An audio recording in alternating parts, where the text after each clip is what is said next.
हम हरीराम पटेल की साइंस के एमसीक्यू बुक सॉल्व कर रहे थे, जिसका आज फिज़िक्स का टॉपिक है विद्युत धारा एवं परिपथ। तो पहला क्वेश्चन हम देखते हैं। विद्युत प्रवाह की इकाई कहलाती है। ऑप्शन है एम्पियर, वोल्ट, करेंट, वॉट। तो विद्युत प्रवाह की इकाई है एम्पियर। एम्पियर विद्युत प्रवाह की इकाई है। दूसरा क्वेश्चन है, सूची 1 और 2 को मिलान करना है। क्यूसेक, क्यूसेक जो है वो प्रवाह की दर है। बाइट कंप्यूटर मेमोरी की इकाई है जिससे मापा जाता है। विस्कासिता जो पास्कल सेकंड है। विद्युत आवेश जो कि आएगा कुलाम्ब। तो राइट आंसर हो जाएगा ए 3412। प्रत्यावर्ती धारा को डिस्ट धारा में परिवर्तित करने वाली युक्ति को कहते हैं। ऑप्शन है इन्वर्टर, ट्रांसफार्मर, ट्रांसमीटर या रेक्टिफायर। तो प्रत्यावर्ती धारा यानी कि एसी को डीसी में बदलने वाले युक्ति को रेक्टिफायर कहते हैं। तो राइट आंसर हो जाएगा डी रेक्टिफायर। एम्पियर क्या नापने की इकाई है? वोल्टेज, करंट, प्रतिरोध या पावर। तो एम्पियर जो है वो करंट मापने की इकाई है। सूची 1 और 2 को मिलाना है। वोल्टामीटर, कि वोल्ट मीटर और वोल्टामीटर में कन्फ्यूज़न होता है, तो ये सबको एक साथ क्वेश्चन में रखा गया है। वोल्टामीटर, वोल्टामीटर आता है विद्युत विच्छेदन के लिए। वोल्टमीटर विभवांतर। हाइड्रोमीटर जो है वो घनत्व मापते हैं और हाइग्रोमीटर से नमी मापते हैं। हाइड्रो घनत्व, हाइग्रो नमी। तो राइट आंसर हो जाएगा ए 4123। अगला क्वेश्चन है, एक बल्ब का तंतु बना होता है। ऑप्शन है तांबे से, टंगस्टन से, एल्यूमिनियम से, लेड से। तो एक बल्ब का तंतु टंगस्टन धातु से बना होता है। अगला क्वेश्चन है, बल्ब के फूटने से ज़ोर से आवाज़ होती है, ऐसा इसलिए होता है क्योंकि। ऑप्शन बल्ब के बाहर की वायु अंदर निर्वात में एकाएक घुसती है। बल्ब के अंदर वायु एकाएक घुसती है। बल्ब के अंदर फिलामेंट के फटने से तेज़ आवाज़ होती है। उपयुक्त में से कोई नहीं। तो राइट आंसर हो जाएगा बल्ब के बाहर के वायु अंदर निर्वात में एकाएक घुसती है, जिसके कारण बल्ब के फूटने से ज़ोर से आवाज़ आती है।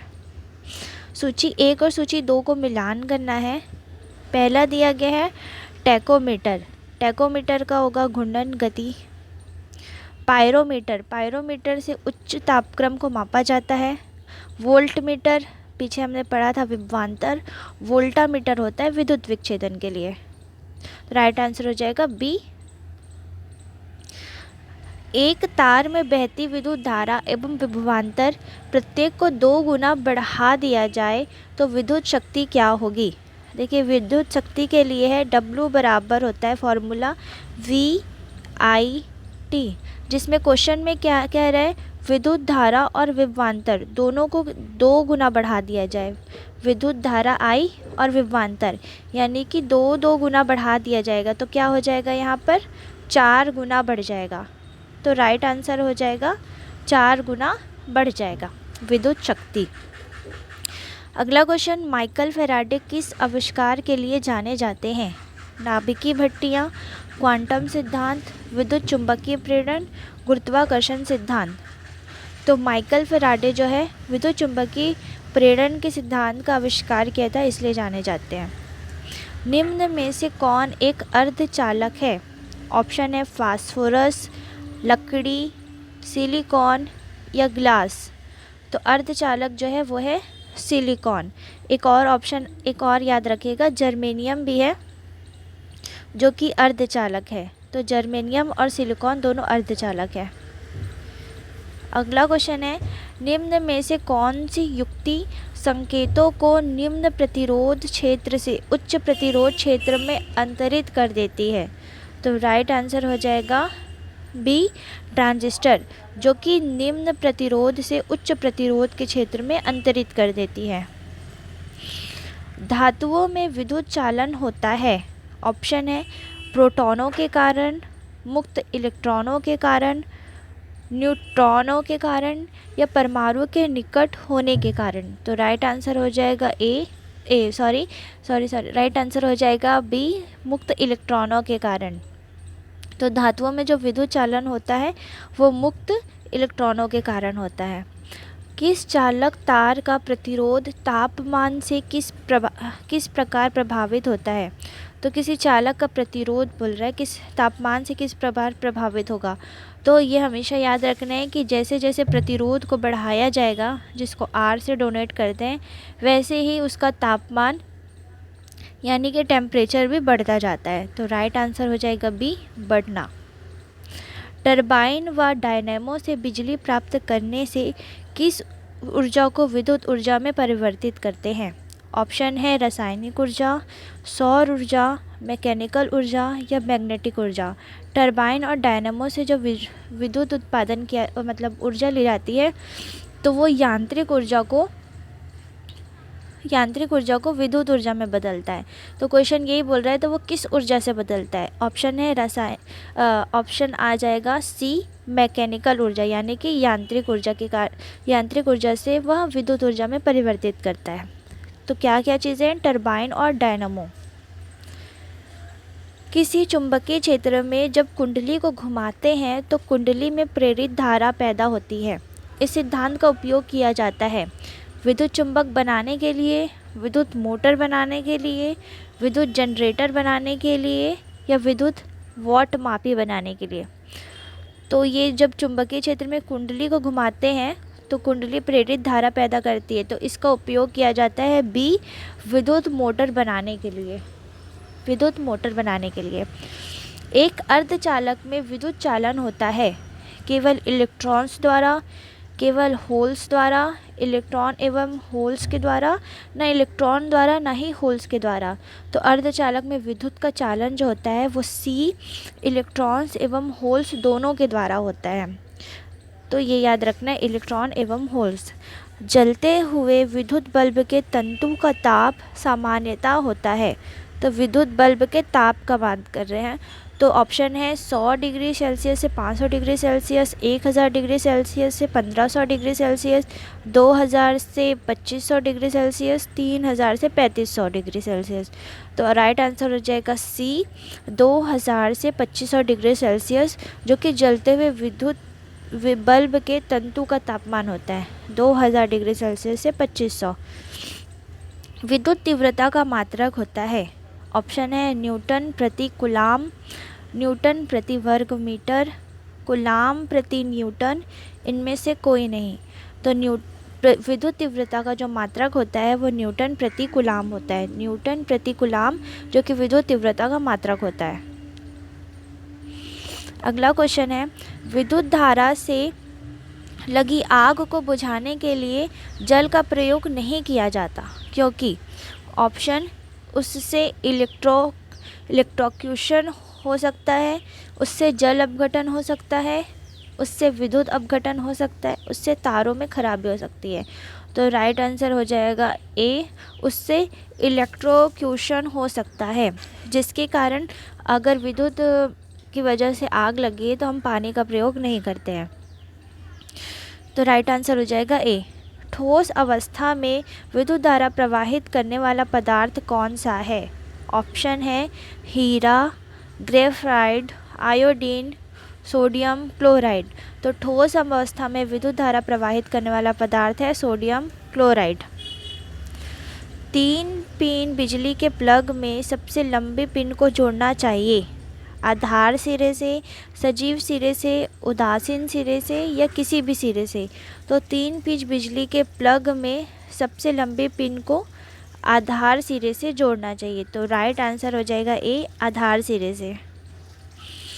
किसी लचीले केबल के लिए सबसे उपयुक्त विद्युत रोधी है? ऑप्शन है मैग्नीशियम ऑक्साइड, ग्लास फाइबर, विद्युत रोधी टेप या पॉलीविनाइल क्लोराइड। तो लचीले केबल के लिए हमेशा उपयुक्त किया जाता है पॉलीविनाइल क्लोराइड का। तो राइट आंसर हो जाएगा डी, पॉलीविनाइल क्लोराइड। अगला क्वेश्चन है, सेमीकंडक्टर का एक उदाहरण है जर्मन सिल्वर, जर्मेनियम, फास्फोरस या आर्सेनिक। तो राइट आंसर हो जाएगा बी, जर्मेनियम। सेमीकंडक्टर यानी कि अर्धचालक, तो मैंने कहा था एक सिलिकॉन और एक जर्मेनियम दोनों ही अर्धचालक होते हैं। तो राइट आंसर हो जाएगा बी, जर्मेनियम। अगला क्वेश्चन है धात्रें सामान्यतः विद्युत सुचालक होती है, फिर भी विद्युत चालकता की दृष्टि से सबसे अधिक सुचालक है। तो ये कह रहा है सबसे अधिक सुचालक कौन सा है, तो सिल्वर, लोहा, स्वर्ण या टंगस्टन। तो राइट आंसर हो जाएगा ए, सिल्वर। क्वेश्चन को घुमाने की कोशिश है लेकिन लास्ट में यही पूछ रहा है कि सबसे ज़्यादा विद्युत का सुचालक कौन सा है, तो सिल्वर यानी कि चांदी। विद्युत उपकरण में अर्थ का उपयोग किया जाता है खर्च को कम करने के लिए, बी, क्योंकि उपकरण 3 फेस में काम करते हैं, सुरक्षा के लिए, फ्यूज़ के रूप में। तो राइट आंसर हो जाएगा सुरक्षा के लिए।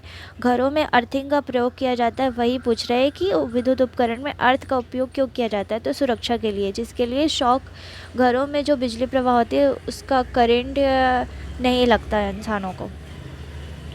अगला क्वेश्चन है ऐसा उपकरण जो रासायनिक ऊर्जा को विद्युत ऊर्जा में परिवर्तित कर दे वह कहलाता है रासायनिक ऊर्जा को विद्युत ऊर्जा में। ए, बैटरी, मोटर, जनरेटर या गतिमान कॉइल मीटर। तो राइट आंसर है ए, बैटरी।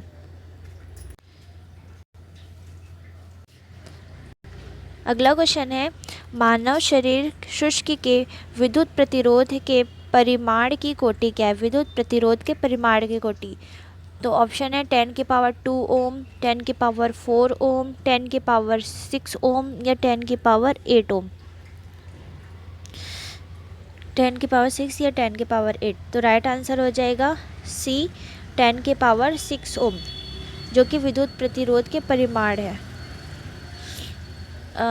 1 किलोवाट घंटा का मान होता है ए, 3.6 इंटू 10 की पावर 6 जूल, 3.6 इंटू 10 की पावर 3 जूल, 10 की पावर 3, 10 की पावर 5 जूल। तो राइट आंसर हो जाएगा ए, 1 किलोवाट घंटे का मान होता है 3.6 इंटू 10 की पावर 6 जूल। कम वोल्टेज पर कार्य करने पर विद्युत मोटर प्रायः जल जाते हैं, क्यों? ये अक्सर घरों में होता है, अगर वोल्टेज कम हो फिर भी लोग चालू करके छोड़ देते हैं तो ये इससे मोटर जल जाती है। तो ये क्यों होता है?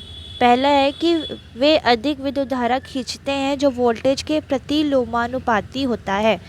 वे अधिक विद्युत धारा खींचते हैं जो वोल्टेज के वर्गमूल के प्रति लोमानुपाती होता है।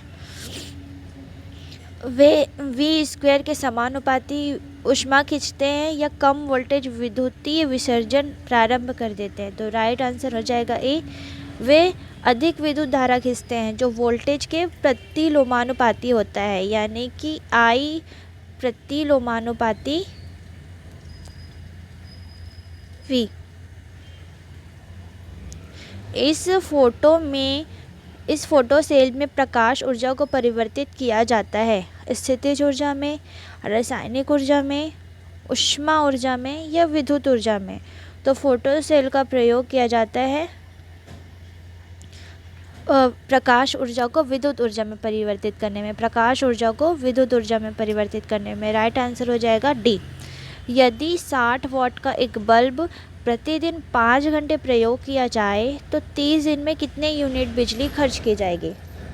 तो ये क्वेश्चन क्या कह रहा है कि एक दिन में 60 वाट का बल्ब 5 घंटे चलता है, यानी कि 5 छक्का 30, 300 वाट एक दिन में चल रहा है। तो 30 दिन का बताना है हमको, तो इसको 30 से गुणा कर देंगे। 30 गुणित 300 बराबर हो जाएगा 9000।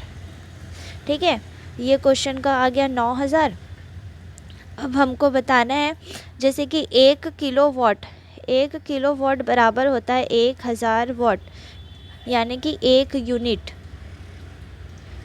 तो हमें यूनिट में इकाई को निकालना है, तो 9000 में हम 1000 से भाग दे देंगे तो हमारा यूनिट निकल जाएगा। तो राइट आंसर हो जाएगा 9, यानी कि ऑप्शन हो जाएगा बी, जो 30 दिनों में 9 यूनिट तक का बिजली खपत करता है। अगला क्वेश्चन है, एक बिजली में बल्ब की अपेक्षा एक फ्लोरोसेंट ट्यूब को अधिमान दिया जाता है क्योंकि इसमें प्रकाश प्रसारित या विकर्ण करने हेतु अधिक बाह्य सतह होती है। वोल्टेज के उतार चढ़ाव का प्रभाव इस पर नहीं पड़ता। ट्यूब में इलेक्ट्रिकल ऊर्जा लगभग पूर्ण रूप से प्रकाश में परिवर्तित हो जाती है। उपयुक्त में से कोई नहीं। तो क्वेश्चन क्या कह रहा है, एक बिजली के बल्ब की अपेक्षा एक फ्लोरोसेंट का ट्यूब का प्रयोग क्यों किया जाएगा। तो इन सब में से कोई सा भी ऑप्शन नहीं है, तो ऑप्शन डी आ जाएगा राइट आंसर। अगला क्वेश्चन है, घरेलू विद्युत सप्लाई के दौरान काले रंग का आवरण युक्त तार है। तो ऑप्शन है विद्युतमय तार, भूतार, उदासीन तार या फ्यूज तार। तो घरों में जो विद्युत सप्लाई के दौरान काले रंग का एक तार होता है वो कौन से आवरण का युक्त का तार होता है। तो ये होता है सी, उदासीन तार होता है। काले रंग का जो तार होता है वो उदासीन तार होता है। अगला क्वेश्चन है, एक सुरंग में 100 वॉट क्षमता वाले 5 बल्ब लगातार 20 घंटे तक जलाए जाते हैं तो संपूर्ण खर्च होगी। जैसे कि पहले ही मैंने सॉल्व किया था। क्वेश्चन क्या कह रहा है, एक सुरंग में 100 वॉट क्षमता वाले 5 बल्ब लगाए जा रहे हैं तो जो लगातार 20 घंटे तक जलाए जाते हैं। 5 बल्ब 100 वॉट के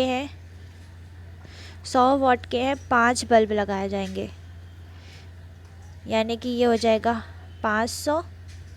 अब 20 घंटे तक लगाए जा रहे हैं तो इसको 20 से गुणा कर देंगे। 5 दूनी 10 हो गया और 1 2 3 0 हो गया।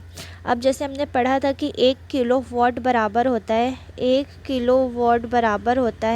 1 यूनिट बराबर 1000। तो हमें यूनिट में निकालना है तो 1000 से भाग दे देंगे तो आंसर हो जाएगा 10। तो राइट आंसर हो जाएगा इसका सी, 10 यूनिट। अगला क्वेश्चन है, सामान्य ट्यूबलाइट में कौन सी गैस होती है। आर्गन के साथ सोडियम वेपर, नियॉन के साथ सोडियम वेपर, आर्गन के साथ मरकरी वेपर, नियॉन के साथ मरकरी वेपर। तो राइट आंसर हो जाएगा सी, आर्गन के साथ मरकरी आर्गन के साथ मरकरी वेपर सामान्य ट्यूबलाइट में ये गैस प्रयोग की जाती है। एक मकान में 2 बल्ब लगे हैं, उनमें से एक जो है वो दूसरे से अधिक प्रकाश देता है। तो निम्न में से कौन सा कथन सही है। तो प्रकाश की दीप्ति रेजिस्टेंस पर निर्भर नहीं है, जो कि गलत है। दोनों बल्बों में रेजिस्टेंस समान है, गलत। अधिक प्रकाश वाले बल्ब में रेजिस्टेंस अधिक है, कम प्रकाश वाले बल्ब में रेजिस्टेंस अधिक है। तो राइट आंसर हो जाएगा डी, कम प्रकाश वाले बल्ब में रेजिस्टेंस अधिक है, जिसके कारण वो जो है कम प्रकाश देता है। तो यही याद रखना है कि रेजिस्टेंस अगर अधिक होगा तो उसके जो प्रकाश है वो कम होगा, और जिसमें रेजिस्टेंस कम होगा उसकी प्रकाश अधिक होगी। तो राइट आंसर हो जाएगा डी। डायनेमो, जिसे बिजली उत्पादन हेतु कथित रूप से प्रयोग किया जाता है, जो वास्तव में है आयंस के स्रोत के रूप में कार्य करता है, इलेक्ट्रिक चार्ज का स्रोत होता है, ऊर्जा का परिवर्तक होता है, इलेक्ट्रॉन का स्रोत होता है। तो जो डायनामो होता है ऊर्जा का परिवर्तक होता है, जो कि यांत्रिक ऊर्जा को विद्युत ऊर्जा में परिवर्तित करता है। तो राइट आंसर हो जाएगा सी, ऊर्जा का परिवर्तक होता है। टरबाइन व डायनामो से बिजली प्राप्त करने में किस ऊर्जा को विद्युत ऊर्जा में परिवर्तित किया जाता है। तो ये हम पहले भी पढ़ चुके हैं, मैकेनिकल ऊर्जा यानी कि यांत्रिक ऊर्जा को विद्युत ऊर्जा में परिवर्तित किया जाता है टरबाइन और डायनामो में। डायनामो परिवर्तित करता है उच्च वोल्टेज का निम्न वोल्टेज में, विद्युत ऊर्जा को यांत्रिक ऊर्जा में, यांत्रिक ऊर्जा को विद्युत ऊर्जा में, निम्न वोल्टेज को उच्च वोल्टेज में। अभी हमने पढ़ा है डायनामो जो है वो करता है यांत्रिक ऊर्जा को विद्युत ऊर्जा में परिवर्तित करता है। तो राइट आंसर हो जाएगा सी। प्रत्यावर्ती धारा को डिस्ट धारा में बदला जाता है किसके द्वारा। तो ट्रांसफार्मर द्वारा, डायनामो द्वारा, डोलक द्वारा या डिस्टकारी के द्वारा। तो प्रत्यावर्ती धारा को डिस्ट धारा में डिस्ट कार्य के द्वारा बदला जाता है। अगला क्वेश्चन है, फ्लोरोसेंट ट्यूब प्रतिदीप्ति बल्ब में कौन सी गैस भरी होती है? तो ऑप्शन है नियॉन, सोडियम, मरकरी या मरकरी और नियॉन। तो फ्लोरोसेंट ट्यूब में मरकरी और नियॉन गैस भरी होती है। मरकरी और नियॉन। एक मकान में दो बल्बों में से एक दूसरे से अधिक रोशनी देता है या चमकदार है, तो इनमें से किस बल्ब में उच्चतर अवरोधक है? तो पहला है कि मंद रोशनी वाले बल्ब। अधिक रोशनी वाले बल्ब में दोनों बल्बों में अवरोधक समतुल्य है। रोशनी की तीव्रता अवरोधक पर निर्भर नहीं करती। तो ऑप्शन ए सही हो जाएगा कि मंद रोशनी वाले बल्ब में उच्चतर अवरोधक है। अवरोध रहेगा जिसके कारण उसकी जो रोशनी है वो कम आएगी। तो राइट आंसर हो जाएगा ए, मंद रोशनी वाले बल्ब में अधिक उच्चतर अवरोधक होता है। और पहले हमने रेजिस्टेंस वाला पढ़ा था। क्वेश्चन सेम है, बस ऑप्शन अलग अलग है। तो उसमें रेजिस्टेंस अधिक था जिसके कारण उसका जो प्रकाश था वो कम था। दोनों याद रखना है। श्वेत प्रकाश को नली में कैसे पैदा करते हैं? तांबे के तार को गर्म करके, तंतु को गर्म करके, परमाणु को उत्तेजित करके या अणुओं को डोलित करके। तो श्वेत प्रकाश को नली में आंसर हो जाएगा बी, तंतु को गर्म करके पैदा करते हैं। अगला क्वेश्चन है, वॉट को प्रकट कर सकते हैं? वोल्ट में, कैलोरी में, जूल प्रति सेकंड में या किलोग्राम मीटर में? तो वॉट को प्रकट कर सकते हैं हम वोल्ट में। वोल्ट जो कि विभवांतर की इकाई है। 100 वॉट तथा 500 वॉट के प्रतिरोधों का अनुपात क्या होगा यदि वोल्टता समान हो? तो इसका राइट आंसर हो जाएगा बी, 5:1। 5:1 जो कि प्रतिरोधों का अनुपात होगा। स्टील को चुंबकीय करना कठिन है क्योंकि कम चुंबकीय होने के कारण, अधिक धारण क्षमता के कारण, अधिक चुंबकशील होने के कारण, अधिक घनत्व होने के कारण। तो स्टील को चुंबक करना क्यों कठिन है कह रहा है, तो राइट आंसर हो जाएगा बी, अधिक धारण क्षमता के कारण जो है स्टील को चुंबकीय करना कठिन होता है। बी, अधिक धारण क्षमता। अगला क्वेश्चन, ओम के नियम के अनुसार धारा I, विभवांतर V और प्रतिरोध R में अभिष्ट संबंध क्या है? तो राइट आंसर हो जाएगा डी, I बराबर V अपॉन R होता है। I बराबर V अपॉन R जो कि इनके बीच का संबंध है। लास्ट क्वेश्चन है, हमारे घरेलू विद्युत परिपथ में फ्यूज पिघल जाता है जब भारी वृद्धि होती है। तो प्रेरणा में, धारा में, प्रतिरोध में या धारिता में? तो ये बहुत इजी सा क्वेश्चन है, बी, धारा में। जब धारा ज़्यादा अधिक प्रवाहित हो जाती है तो फ्यूज़ का जो तार होता है वो पिघल जाता है।